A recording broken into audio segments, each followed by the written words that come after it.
Once Human just got its brand new update 2.2.3. We'll go over all the brand new details there, the maintenance time, etc. That'll also include some additional reveals for the future updates, as well as those community events. We got a ton to talk about. What's up, world? Utopia here, back in with another video. Today we're checking out all things Once Human. Okay, so first up here, let's jump into the brand new update 2.2.3. As expected, we are getting maintenance later today, December 10th, which is going to be at 4 p.m. Pacific time, 6 p.m. Central, or 7 p.m. Eastern. Now, pretty cool here, they actually have noted the update size, and this for a range of launchers here, including the mobile platform, with the PC launcher being 13.99 gigabytes. So if you are using loading bay, that's what it's going to be. If you're using a PC client like Steam, it's only going to be 134 megabytes, with the Android and iOS platform being around 450 megabytes. The reason for the discrepancy there with the loading bay launcher versus the PC client like Steam, the reason why loading bay is much larger there is it may replace big archives, while Steam often uses smaller Delta downloads. However, the Steam download might appear much larger as it does some file rechecks. It also may download more than expected, so that discrepancy there could shrink a bit. They do note though, if you are on Steam, the update may be a little bit delayed,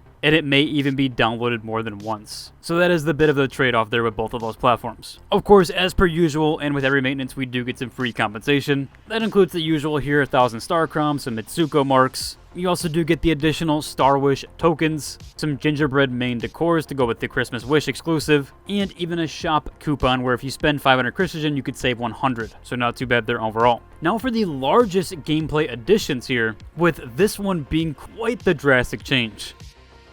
They are adding a new way to online trade with market bounties. So now you can trade anywhere at any time, where you can buy and sell specific resources with no location restriction. So no longer will you need to travel to the vending machines. They do mention, however, that marketplace items that are bought are going to be bound for 15 days. So if you do buy items, you can't just resell it right back on the market. So that kind of does get rid of the flipping scenario there, unless you did wait out the 15 days. As I mentioned, you no longer need to go to the vending machines, but you can. You'll be able to access this new platform through the main menu or any vending machine. You can also go to the market NPC Harvester Manny, who will be pretty much at any market there. You won't also need to be level 10 in order for this to be unlocked. Now, on top of that new market system, there's also market upgrades plus a new NPC that allows you to do market bounties, where market bounties allow you to do turn-ins for rewards like Star Crom, rare mats, and furniture. That new NPC is also going to have a quick buy section where you can buy resources directly from them, essentially for some sort of resource exchange service. So basically, assuming it's going to be a trade service, since they mentioned it's exchanging.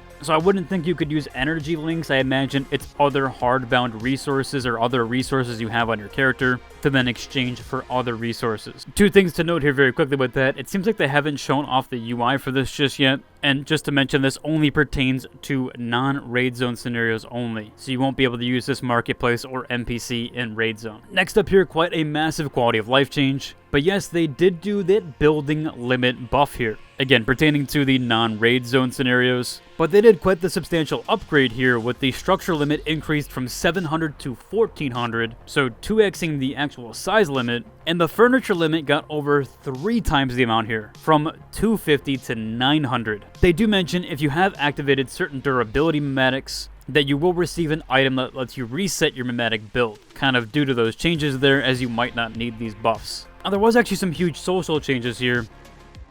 The first one, not as much as the second, but that allows you to invite friends from their name card. And the other one says that you can team up with cross-server friends. Now, weirdly enough, in the NA version of the patch notes, it's actually not detailed in the social section, but over in the CN client version of the patch notes, it details that invites will now support cross-server joining, at least with your friends. However, they don't go into any more details than that. It doesn't explain if there's any more cross-server teaming across different regions, or if you can bring someone into your instance and world automatically, what modes it applies to, or if there's any restrictions on scenario type, and whether progression, loot, or matchmaking rules do change. So the full limitations aren't detailed there. Maybe this one just slipped in the patch notes. Now, it does seem like they've been testing this with the deviation scenario. That actually does cue you into a matchmaking with other servers. So I'm gonna guess that it's activities like dungeons that you can do together. Again, we don't know the limitation there, although I probably assume that it's gonna be within the same scenario type. Again, they haven't really detailed this one, and as much digging as I can do, I can't really find anything extra for context, so hopefully we do get that outlined sometime soon, or just figure out what it is. Next up here we have the event sections, which include the Christmas Wish, where you can decorate a wish tree, and you'll earn some additional things there with that. We have the Wish Strike minigame, where you can use wish strikes for tickets and score points by defeating alpacas. There's also the check-in system and the Star of Friendship. Next up here, we did get things with the Lunar Revelry, Crimson Night, and the Lunacy changes. There is that new challenge we talked about prior with 3 dungeons and 10 floors, where we do get those dungeons that unlock progressively per week, with the leaderboard system unlocking after the 3rd dungeon. For the Lunacy updates, we had some big quality of life changes. Lunacy does automatically apply during the Lunar Revelry, however, you can now permanently cure it with a Lunacy suppressant. If you want it back, you must now use a stimulant, and both formulas will be available at the Visional Shop, which is in the menu system here. Their crafting requirements, though, for both have been reduced. Moving on, Raid Zone actually did get some changes and highlights here.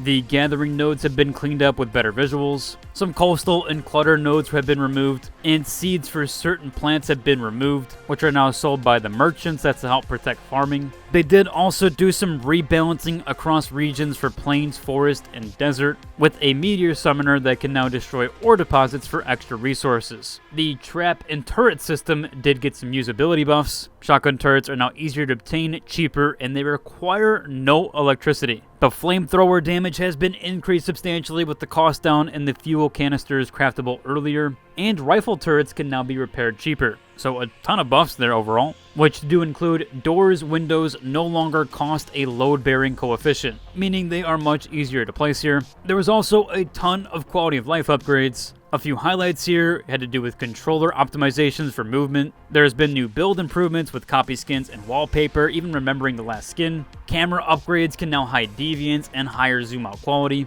with the deviation panel actually being redesigned. And the skill rating has been added with a filter in development. Jumping over, we did have that full reveal of the new Lightforge loot crate, which has been labeled Wishland Wonder. And you can see the outfits here, they kind of do match the marching band aesthetic. These do have a group action tied to it, which is the Romance Band, a new furniture formula for Jingle Snowbell, and there is a reskin color here for the collection set, which is Melody Wishland Gifted Set. And we do have a few teasers here for those items as well. Last up here, but not least, we have the Deviation Master World Championship, end of the qualifiers, and they are announcing the upcoming tournament schedule, which the qualifiers do end on December 11th. Overall, that's about covered for today's video. If you enjoyed, like and subscribe, and until the next one, deuce!